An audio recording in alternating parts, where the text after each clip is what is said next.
they top dress the greens, and all the golfers can't golf until all the top dressing is laid out. So Okay. I've got patches in my yard that need that. So anyway, Denver Broncos Mile High View, Denver Hard Liquor Broncos on the BitChute channel. No commercials, no bullshit. We're the channel that wants to change. We're the channel that wants to build championships. We're not the channel that blows sunshine and rainbows up your ass. All right, this is a double header. We've got 2 videos to cut quick. One is we got to discuss the dysfunction, the malfunction junction at Dove Valley. And then the second video, we'll stop this and then we'll start another one. Second video will be our Colts pregame. So we got a double header for you. Well, we're gonna have to talk about malfunction junction at Dove Valley. You know, when I started my channel, the very beginning, if they go look at my first video, I talk about there needs to be a cultural change. And what do I mean by a cultural change? What a cultural change is, put this real simple. One, you don't need to get running backs because you didn't sign a guy who has a history of fumbling. Again, this channel doesn't hate the Broncos. This channel is trying so desperately hard to make them into a championship organization they used to be. It's not about princess quarterbacks. You know, that may be the icing on the cake, but you got to get the 53 right, or you're just going to be, you know, spinning your wheels. So back in the day, I started the channel when John Elway brought in Case Keenum and put him in a completely different system and ran off Gary Kubiak. Since then, since the passing of Pat Bowlen, this organization goes after has-beens and used-to-be's. That's what we have now. We say, God forbid we get somebody younger, no, or even somebody that we can develop. No, their heads would explode.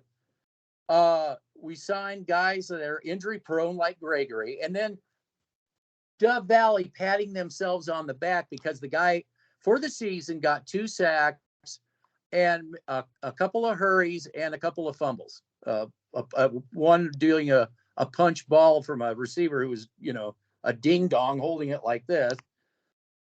That's a victory to these people. And that's the culture that has to go.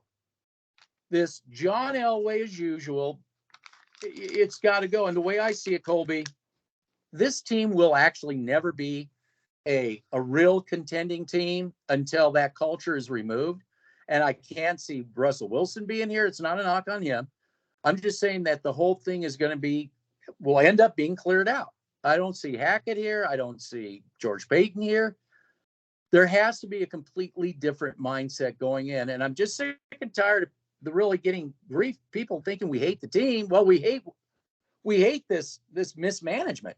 7 years of this. You know, if there are new channels starting to come up, and they're going to tell you how you're supposed to think, how you're supposed to act, and that you got to keep cheering this mismanagement we've had for 7 years. Well, we're the anti-mismanagement channel. I mean, I want to say this to Rob Walton. If he wants a real winning team, we can do that. Me and you could do that. If they want to put us in a closet, we can build a team. But this roster here, you're not going anywhere with it. All right, I'll yield to you. Well, when it comes to this culture at Dove Valley and the Denver Broncos organization, I believe it's one of the worst cultures in the National Football League, and here's why. Player personnel is not up to standards like it was under Pat Bowlen. Under Pat Bowlen, we weren't going through coaches and coordinators and all this, malfunction that is going on in the Denver Broncos organization. Well, I got something about that. We did with Shanahan, and that's what got Shanahan fired. Go ahead. Yeah, because when you give a guy like Shanahan an inch, he's going to take a mile. And as an owner, you need to step in and cut the head off the snake. And I'm not saying Mike Shanahan was a terrible coach. I'm not saying Mike Shanahan was, a terrible coach, but when you talk about the leeway that Pat Bowlen gave them, you saw when you give a coach an inch, they're going to take a mile. And you saw that under Mike Shanahan. He would go through defensive coordinators left and right. So to circle back to the John Elway Denver Broncos, I am a person that likes to study film. I'm a guy that likes to study prospects. I'm a film junkie. So is this man right here. And what we see on film isn't up to standards with the Buffalo Bills, with the Kansas City Chiefs, with the Tampa Bay Buccaneers, with the Baltimore Ravens. Even though they're struggling right now, they're still a better 53-man roster than the Denver Broncos are, and that's not hard to figure out. Even the teams in our own division, I would still consider. Even the Raiders? Oh, well, the Raiders did beat us, and that is a testament to How many straight victories for them on this? It's a few years now, isn't it? Yeah, a few years now we keep losing to the Raiders. But to talk about the organization as a whole, this isn't the same organization that I grew up with under Pat Bowlen, that this man grew up under Pat Bowlen. We are a Pat Bowlen channel. We're not a John Elway GM-centric channel. We are a GM-centric channel, yes, but we're not in the mindset of getting has-beens, used-to-be's, all the above. We're not retreads. We're not like that. We are also not like in John Elway during the draft going after receivers and outside linebackers and corners. And, I've got a lot of flack for saying that the Eagles had one of the best off seasons I've seen in a very long time because they pipelined the things that are most important on an NFL franchise. That is offense and defensive line play. And I'm not saying that linebackers and corners and safeties aren't important, but when you get protection for your quarterback and when you get that push up the middle, it makes everything run so smooth like a clock. When you don't have the essential pieces for a clock, it's not going to work. The Eagles are undefeated for a reason. Will they lose a game? Probably. Everyone's going to lose a game. I understand that. The Denver Broncos have lost 2 games. They could easily be 0-4 right now. Oh, easily. Absolutely. That's the takeaway. Easily 0-4. And I'm not hating on the and we get this misconception that we hate the Denver Broncos. If I hated the Denver Broncos so much, number one, I wouldn't be finding prospects that could help this team. That's number one. Number two, nobody will do that. No, nobody will do that. No, and I wouldn't be finding free agents that would fit this team. Nobody does that. Because they don't have that essential mindset, that they don't have that essential intelligence factor to scout prospects. I'm not saying that there's not people out there. I don't think the front office does of the Denver Broncos. Well, yeah, because we've seen over the past, 7 years that this thing has been just crumbling little by little by little by little. And it's because Elway has gotten people out of that organization that was very essential to that Super Bowl 50 run. Guys like Adam Peters, people in that scouting department, Gary Kubiak, John Fox, guys like that developed players. And I'm not saying Nathaniel Hackett can't do that, but Nathaniel Hackett came into a situation where he doesn't have the essential 50, and he said it in his press conference that this team is not a quarterback away. They are not. They are not a 53-man roster of guys that can take you to the playoffs and eventually to the Super Bowl. And I want Super Bowl sustained success. That's what it was under Pat Bowlen. We had more Super Bowl appearances under Pat Bowlen than losing seasons. Ever since that man has been gone in that organization, we've had more losing seasons than playoff appearances so far. And that was a guy. That isn't a test. Sorry to interrupt you, but I just want to finish my thought. That isn't a testament to how great of an owner Pat Bowlen was. When you have an essential owner like Pat Bowlen, you have to have that top guy that holds people accountable. When you don't have that, and when you pay PR, when you pay the other platforms, in the national media, just to spew out all this crap. Well, to cover up your mismanagement. Well, not to cover up your mismanagement. Yes. but not just to cover up your mismanagement, but the players that you have on your team are going to believe that bullshit, and then they're going to start yelling at their coaches, and they're going to be like, well, I thought we were a Super Bowl caliber team because the 8 other platforms and the national media and John Elway and everybody in that organization said we were. And I believe the cat got out of the bag during the Cody Rourke interview when that former player said that there's players that don't deserve to get a chance, and there's players that deserve to get a chance that aren't getting chances in that locker room, and they're getting very upset about it. And that goes to the top, this guy named John Elway. I know he's not there anymore, but that mindset still lingers. And the reason why that we're doing this video has to do with the shit show that's going on right now. And we predicted there'd be a shit show. The shit show is you signed a guy, John Elway, named Melvin Gordon. You never should have signed. And for all our haters, just imagine if you would have went our route. Let's just start with that. Who did you want instead of Melvin Gordon? Just to put out the name. Just one guy that you were telling me about. Talk about that. Oh, the guy that I would have wanted, Philip Lindsay. Yeah. I would have kept Philip Lindsay. Yeah, kept Philip. How's that look now? I mean, you'd have kept him. Oh, Philip Lindsay's gone. Yeah, because what? Does that make these other outfits geniuses? He's gone because you signed a guy that was known to be a fumbler and known to be a fumbler at key times. No, this was known. Now you're out scrambling like, The Chargers didn't re-sign him for a reason. They could have re-signed him, but they didn't. They let him go to the Denver Broncos because he is a fumbling machine waiting to happen. I compared him a poor man's version of Willis McGahee. Willis McGahee in his prime and even throughout his college career at Miami, he was known to be a fumbler.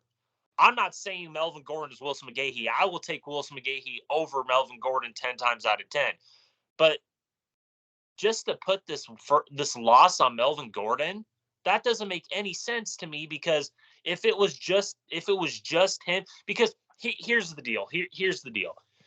The people that are saying that that we lost this game because of Melvin Gordon aren't looking at the other issues on this team. You can acknowledge the issues, yes, but you have to talk about okay. So you have a great analogy for this about being a drunk, but you're going to continue being a drunk but not acknowledge the issue. You're not going to acknowledge that you're a drunk and try and fix the issue. You're just going to continue. Well, yeah, you blamed that bottle of tequila, but you didn't look in the mirror and blame yourself for drinking the other bottles of Jack Daniel and Crown Royal or whatever. Yeah.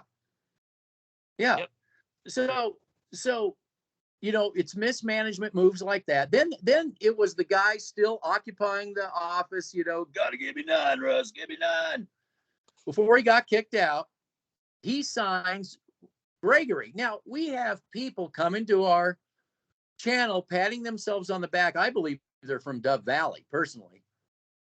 Oh, you don't understand anything. We got 2 sacks out of him. They said 3 because they always lie all the time. I went and checked the NFL play-by-play, and NFL play-by-play has him listed as 2 sacks, albeit one of a strip fumble. Give him that.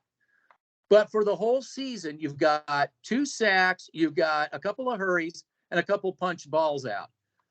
Wow, for $70 million, and that's a victory that's the sickness that needs to leave this team. Do you see the Kansas City Chiefs doing that? Do you see the Buffalo Bills doing that? Do you see the Philadelphia Eagles doing that? Do you see up-and-coming teams doing that? No. That's the culture that has to leave. Yeah, we're here, and we're going to keep pounding that. You can go to the other platforms and they'll tell you just how wonderful everything is, and then you get to be disappointed. Maybe, Mr. Walton, if you listen, now I made a video with Russell Wilson, 23-minute video, and maybe somebody actually looked and said, yeah, I think this guy needs to plant his feet, work the pocket. Next week, they actually did that. Maybe somebody is starting to kind of listen. But we're not here. We're different than, we shut all the noise off. We watch film and we can see what's wrong. And we are not going to let off until this organization gets its act together. Obviously, they're scrambling. Oh, now we're going to see Baron Browning. Is that really going to yield? I bet you $50 ain't going to yield shit in this Colts game. And by the way, the Colts, I know we're not on the Colts, but they do not have their offensive. That guy's long gone, I guess. He's gone. The offensive line coach from the Patriots, and it shows. But anyway, go ahead. Is there anything you want to say based off of what I just said on this mismanagement?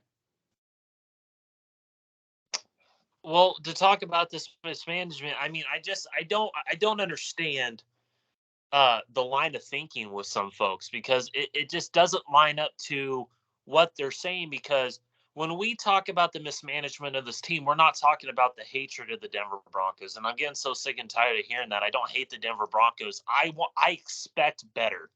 I expect it, because I think fans would. Pat Bowlen instilled that in every Denver Broncos fan. Every Pat Bowlen Bronco fan expected Super Bowl appearances. That was the standard that was set by Pat Bowlen. And we haven't even sniffed that standard because, like you said, mismanagement all over the place. You're picking draft picks. You're taking players that make no sense. I guarantee you, and Patrick Surtain is a good player. But my God, he is nowhere near to the player that people are making him out to be. He's not. He is a better man's version of Antonio Cromartie. Antonio Cromartie was a very good player.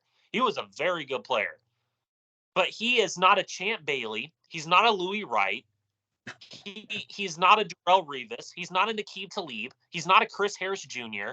He's a good player. But at the end of the day, you are so depleted on your front seven. You paid all that money to a guy in Randy Gregory who is a 4-3 defensive end and a 5-tech, and you try to translate his skill set to a 3-4 defense. And I say, okay, I watched Randy Gregory at Nebraska in 2016. Okay, Bo Pelini had him in a 4-3 system at Nebraska. He was a damn good player at Nebraska. He was a better player at Nebraska than he has been in the NFL. Okay. When you talk about Randy Gregory, I said that this guy can't stay healthy for a 17-game season. You paid all that guaranteed money to a guy, $70 million for a guy that's going to be out for 4 weeks, 4 to 6 weeks. John Elway. So you got another hot tub time machine, just like Billy Turner, which I said bringing him in was a mistake. You should have signed him 3 to 4 years ago and then drafted and developed a guy under Billy Turner. Your problems would be solved at right tackle. Billy Turner hasn't even played it down, and we're already in week 4 or 5. Isn't it 5? Week 5? 5. Week 5. So another wasted free agent signing in Billy Turner. Yeah, this is the mismanagement. This is what frustrates us so much. But then you have the organizations that are sending, that are getting Jordan Davis, Charles Cross, Abraham Lucas, Evan Neal, Rashawn Slater, guys that are in the trenches. I understand people, they don't find the trenches sexy. I understand that because everyone's so geared to princess quarterbacks, receivers, corners, safeties. I get it. Yeah. But at the end of the day, the NFL and football has always been trench-centric. It has always been that way, and it will continue to be that way. And rugby. At the end of rugby. Absolutely. If you guys can't look at the trenches, then everything else around the trenches and like offensive defensive line play is not going to work. Because you have to keep your quarterback upright. You have to keep your defensive line getting that essential push up the middle. We haven't had that since 2015. And I understand every video that we do, and I've talked to him about this off screen, every video that we do is so repetitive is because it's the same crap over and over again with this team. We see the hype in the offseason. This team should be 4-0, according to the 8 platforms out there. 4-0 kicking ass. 4-0. Yeah. This offense was going to come out guns blazing, white hot. It's going to beat the 2012 Broncos offense. Oh, well, yeah. Well, didn't they say that? Peyton Manning's going to be jealous. Peyton Manning's going to be jealous. Oh, okay. And I understand. Well, we went out and got a retread quarterback in Peyton Manning. No. Peyton Manning was already established, number one. Number two, that offense and that 53-man roster was already set for a guy like Peyton Manning to come in, put Peyton Manning in there, and look what happened. When you had an offensive line, when you had better tight ends, when you had better receiver play, when you had a better defense, when you had Adam Peters drafting Malik Jackson in the 6th round, Danny Trevathan in the 7th round, when you had a scouting department that was firing on all cylinders, an organization that was firing on all cylinders. And then once Pat Bowlen's taken out of there, once Adam Peters is taken out of there, once that scouting department's taken out of there, you've Wade seen Phillips. Wade Phillips. I would even say John. Also the head coach, Kubiak. Yeah, Kubiak. When you saw all of that, but even then, even that 2015 year, they were still trying to put Peyton Manning in that West Coast system, which wasn't working. And then when they went to that pistol, empty set formation when Peyton Manning was comfortable in, they looked a lot better. So there's still that mismanagement was starting to creep in just a little bit. And I know, and we've seen what has happened. Who green lighted in 2012? Who green lighted the Peyton Manning with all that you're talking about? Who ultimately green lighted bringing in Peyton Manning? Who ultimately did? Pat Bowlen. Pat Bowlen. Had this organization not been ready, what would he have done? It wasn't ready. He never would have brought him in. And he would have never, I believe he would have never brought in Russell Wilson. He would have had John Elway fired 3 seasons before. He would have tried to bring in people, like you say, Adam Peters, who he had brought in, John Beek, these type of people. He knew how to get management. And he would have, started building this team up properly. And we're frustrated because we predicted all this stuff, and we're not geniuses in that regard. Anybody that can look around the league and see what's working could have predicted all of this stuff. All of it. And it's frustrating when they're lying, that they're bullshitting, and everybody, I want to say this. Today I'm listening to, for instance, 104.3 The Fan, and they just can't figure it out.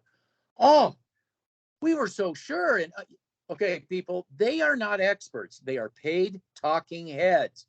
They're given a script. They don't want to lose their nice suite at Mile High Stadium. They don't want to lose their parking pass. They have to say all the right things. That's the problem with Dove Valley. Personally, it's more than them even. Dove Valley shouldn't be paying people to spew bullshit to cover their mismanagement up. These other teams don't need that. They don't. They do the talking on the field. Okay. And I would think fans would want to be on our side, our channel, because that's what they want. They don't want to be lied to all the time. They're sick and tired of hearing it for 7 years now. I would think that. Now, it's just so frustrating that, they go out, they go out and get a has-been running back because they just can't help themselves. I wanted to get a guy from Minnesota. He's a rookie. He's on the practice squad. And let me ask you this question. Who's coaching? Who's the running backs coach over in Minnesota? Curtis Motkins, who was the running backs coach the past 3 years in Denver. Okay. So I bet Curtis Motkins picked this guy. I bet you that's Curtis Motkins' guy that's on that 4,000 yards in his college career. Over almost 1,000 yards in receptions. We could have picked him up. He's a rookie. I realized their heads would have exploded because they can't develop anybody. But my God, if you had to go out and get somebody, get the guy you're talking about, or he's 24 years old, up and coming. No, we can't have that. It's got to be has-beens and go the cheerleading again. There's too much cheerleading for all this mismanagement, and it's never going to change until the mindset changes. And could you imagine how they would have fucking flipped out? You would have got this rookie come in. Oh my God, a guy that could really develop and turn into something, be a contributor. Do you really think that the has-been they got from the Saints practice squad, he's going to contribute? He's going to be around a while? No. I just was looking at the play-by-play for the Ravens. That's where he came from. 3 yards. One game he had 3 yards because they don't even use him. That's got to tell you something. And I get it. Philip Lindsay, he was doing great in Miami. Then they got rid of him. I couldn't believe they got rid of him. They loved him. Everybody loved him in Miami. These people aren't dealing with a full deck, in my opinion. Go ahead. Well, the people that are saying that they represent every Denver Bronco on the team, but then they still turn around and trash them, like Mike Boone. Mike Boone. They say that we got to represent the Denver Broncos, and they're wearing the Broncos jerseys and stuff, but you're still shitting on Mike Boone. You're still shitting on other players. They're two-faced. They're two-faced. They always were two-faced, and they're liars too. And you know what? At least when I say that I don't agree with this player and the skill set that he has, like Justin Simmons, I'm going to stick with it. I'm not going to be two-faced and be like, oh, now I like him. Like I'm not going to do that here, because I watch film and I see the limitations of a guy like Justin Simmons. He again, these people think that Justin Simmons is a top 5 safety in the league. He's been out, or he's been benched from what you believe happened. But going back to the running back situation, you bring Latavius Murray off the Saints practice squad. You had a guy like Devine Ozigbo from Nebraska. He's a 24-year-old player. 26-year-old player out of Nebraska. Again, I watched Devine Ozigbo. I've watched him. He is a good player. He's not a great player, but he is a good player. He is a very good player that could contribute to your team, and he's an up-and-coming player. But you had to go out and get Latavius Murray, a 32-year-old running back. Again, running backs don't last long in the NFL. They don't. You're going to expect a 32-year-old Latavius Murray to come in here and just set the world on fire behind. But again, you had Melvin Gordon, which we're stuck with, so we have to accept it. I don't accept it because I don't think he is the player. We didn't want him. We didn't want him. We didn't want him. I wanted to keep Philip Lindsay. I wanted to go and draft somebody under Philip Lindsay to eventually take. Oh, you could have drafted Javonte and kept him behind Philip Lindsay. That's fine. That's perfectly fine, and develop Javonte. That is what our channel is essentially about: is development, player personnel centric. But again, you go get Melvin Gordon. You have Mike Boone on the roster. Everybody shits on Mike Boone for dropping a pass, but everybody doesn't really shit on Melvin Gordon because you all wanted him when he fumbles at every opportune time on a 4th and 1 play on the goal line. But then you blame Drew Lock for handing the ball off wrong last year, Cecil Lamb. Because they really represent the Broncos, because they represent the Broncos, shitting all over the players, like that. Exactly. But you had Melvin Gordon, Mike Boone, and Devine Ozigbo. Like, I think that's a dude. Like, Mike Boone is a good player. Mike Boone is a very good player. I like Mike. Everybody else knows that except for these morons. The morons don't know that. I like Mike Boone. He's a good receiving. Well, he dropped 2 passes in the Raiders game. Okay. And he's still he's a more elusive running back than Melvin Gordon is. But Melvin Gordon is getting older. He has fumble issues. He doesn't see the holes. His vision has completely regressed. He doesn't have the same elusiveness that he did 3-5 years ago, even last year. He doesn't have the same vision that he had last year, the year before. He's descending. I want people that that's why Elway had to sign him. He just had to sign him because he always signs players on the decline. Philip Lindsay. No, well, yes, but he didn't want Philip Lindsay. He didn't want him. Yep. He didn't want Philip Lindsay's mother convinced him to sign with the Broncos. He didn't want to go to Denver because he wanted to go to the Ravens. He wanted to go to the Ravens, yes. But this goes back to the conversation of the former Denver Bronco that said there's players that get shit on. Mike Boone. This is how do you think what do you think that the mindset is on that team? Are they all united? Are they like Philadelphia? Are they like the Eagles? Are they like Buffalo? Are they united? Are they like Kansas City? Are they united? No. I don't believe so either. And I believe that there's a locker room. I believe that John Elway's created cancer within this 53, and it still permeates. Yeah. We're going to see how they treat Mike Boone going forward. I want to see this. If you said that Latavius is on the practice squad, right? With the Saints, yes. No, is he with our practice squad, or are they putting him right in? Well, he's going to be out this game because they just signed him, but they're probably going to put him on the roster. Yeah. I just have had enough. I mean, it just I've never ends. And see, I don't understand why you're listening to 104.3 The Fan and those other platforms. Like you said, you just need to tune it out. Life is great. I'm telling you, life is great because they are so confused. We don't get it. We don't understand it. I just had no idea. And let me tell you, I'm just like, yeah, right. Well, I don't need to. I don't, like you said.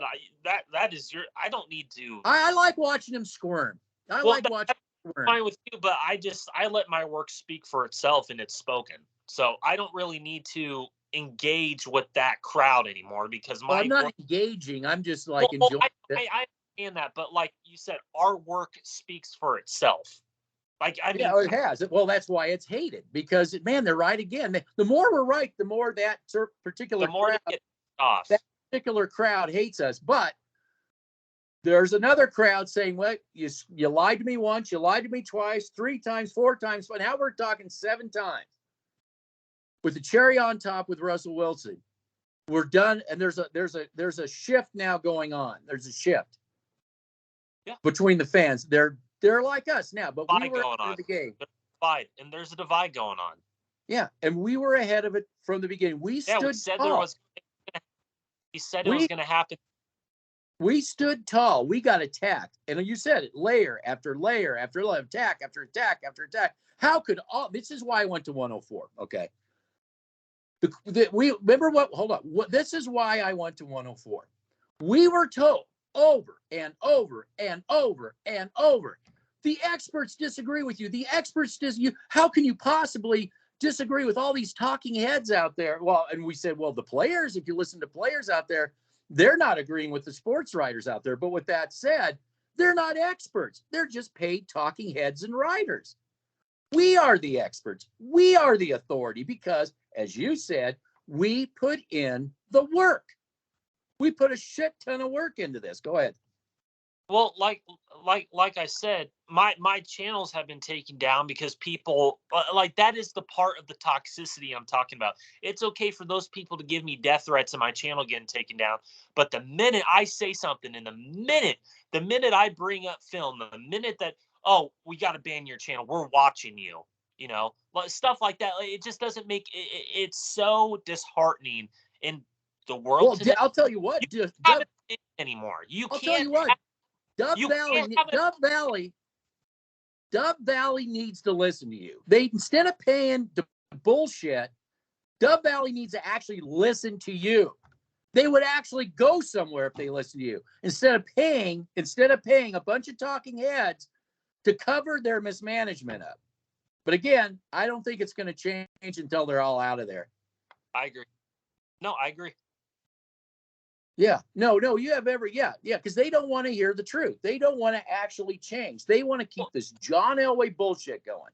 Well, exactly. That is the part of the world today. Unfortunately, we're not lying to ourselves saying that this team is a Super Bowl contender. We don't need to lie to ourselves to say that. We don't need to be like, wow, we support every player on the team. I don't need to support every player on the team. That is not my job. My job is to watch film and critique players. If I see a player doing wrong, I'm going to call him out. If I see a player sucking, I'm going to call him out. Like Jonas Griffith. I like Jonas Griffith, but he had a terrible game last week. Same with Josie Jewell. I put him in the same conversation. I want to talk about Josie Jewell quick. I was listening to people trying to using stats to cover it up. What do I mean by using stats to cover up Josie Jewell? They come out and say, look, Josie Jewell had a great game because he led the team in tackles. Well, I can show you on film 8 plays where he is solely responsible for major plays that the Raiders had. Their longest running play was all on Josie Jewell's missed tackle. Clearly, he could have got him. Just a horrible job of tackling. But we saw that, and we saw that more than once in that game. So I can show you 8 plays of Josie Jewell ruining this game single-handedly. Go ahead. So for all the people that are saying that this defense is a top flight defense, let me just say this to you. The mark of a good defense, number one, is tackling at the line of scrimmage. The number one aspect of a great defense is tackling, negating a 10-yard gain to allowing a 2 to 3 yard gain. The Denver Broncos don't do that consistently. Nope. That is the mark of a great defense. Ray Lewis has said it. I've watched film on it. The Denver Broncos Super Bowl run in 2015, they proved that with the great tackling and the push up the middle and the great linebacking coverage play and also the good corners. But the corners, even Aqib Talib and TJ Ward have said this time and time again. They benefited from that front seven in Super Bowl 50. DJ Jones is a nice piece. Draymond Jones is so terrible he doesn't even show up. He'll show up in the fourth quarter. He'll show up in the fourth a little bit in the JV squad Lions, but again, that doesn't give me any. You know what? They don't get it, and I'm tired of explaining it because every video that we do, it's the same thing over. Wash, rinse, repeat. Wash, rinse, repeat, and then yeah, you can have these new platforms and these new people, come out here and try to sell this turd. That is perfectly fine. But me and this guy right here have stood tall with shit thrown our way, death threats, attacks left, right, and we stood tall and said, no, this team will be. Look at the record. Look at our record. When we say we're the experts, it's not because we say it. Look at our track record. Our track record speaks volume. Our work speaks volume. Go back and watch my film reviews on the prospects and go and look at don't go look at the stats. Because you guys live in stats land. Stats with context matters. Go look at the film and look at Jordan Davis contributing to that defensive line in Philly. Go look at Evan Neal contributing to that offensive line in New York. Go look at Rashawn Slater contributing to that left side with the Chargers. Just go look at that. Go look at Zaven Collins. Go look at Isaiah Simmons. Go look at Devin Bush. Go look at Miles Jack, who I wanted when the Jaguars cut him. Go look at that. Go look at that. I guarantee you my track record with prospect scouting and player development and film-centric player-centric film, go look at my track record because my track record speaks for itself. That video I did by myself, the 1.2K view one, everyone laughed in my face when I wanted Rashawn Slater over Patrick Surtain. Who made the all-rookie first team with the Chargers? Who made the all-rookie first team and was a top 5 left tackle in his rookie year? The guy Slater? that they all laughed at you for. The guy they all laughed at you for. Exactly. It's not because whining. They don't know squat. They run their mouths and they do this and they do that. They don't know anything. I want to talk about Max Crosby real quick. Max Crosby turned it on in the fourth quarter, and he was consistent. And I want to bring him up because you look at Draymond Jones, who also showed up a little bit in the fourth quarter. I want to compare it to Gregory. Gregory's never been consistent like that. Never. Max Crosby had a lights-out fourth quarter for that team because he was consistent. That's what lacks on our team is consistency. Sure, Josie Jewell showed up for one play. Oh, let's just bow down to him. Draymond Jones, 3 plays. Oh, my God, how wonderful. Gregory, once in a while. Okay, he's got something there. There's no consistency with any of these players. There's no consistency in this organization, period. No, well, they are consistent with mismanagement. Well, they are consistent in pissing away excellence. Yeah, well, yeah, mismanagement. They're just like running out and having to get a has-been. They cannot help themselves. Signing a guy that's injury-prone. Multiple guys that are injury-prone because we're just a quarterback away. Schobert, everyone was just praising that pickup from that organization, and I said no. Except. I did film review on him. I did film review on Joe Schobert, and I said no, this guy's a liability out there. He is a Josie Jewell 2.0, and look what happened in the preseason. He was so bad. and that Buffalo Bills preseason game, they based their criteria off that game and cut him because he was that bad. He was terrible. Yeah. Yeah. All right. Anything else before we get on to the Colts? No, like you said, this had to be said. This had to be said because no one else is going to say it. No one. No, they're all confused. They just don't get it. Well, we saw it. We stood tall. And we said, I kept telling you, just be patient. Wait till this season gets going. Just be patient. Just be patient. It's coming. What did I say so many times? It's coming. We're useless. The future, it's coming on. Right? Yep. I'm useless for now, but the future, it's coming on. And it's here. And we're living in Stinktown right now. Yep, pretty much. You're a Broncos fan. But if you want to know what's going on, you can stick with this channel. If you want rainbow sunshine and consistently being disappointed, you can go over there. It's up to you. We ain't going to tell you what to do. Nope. That's all I have. That's all I have too. All right, here we go.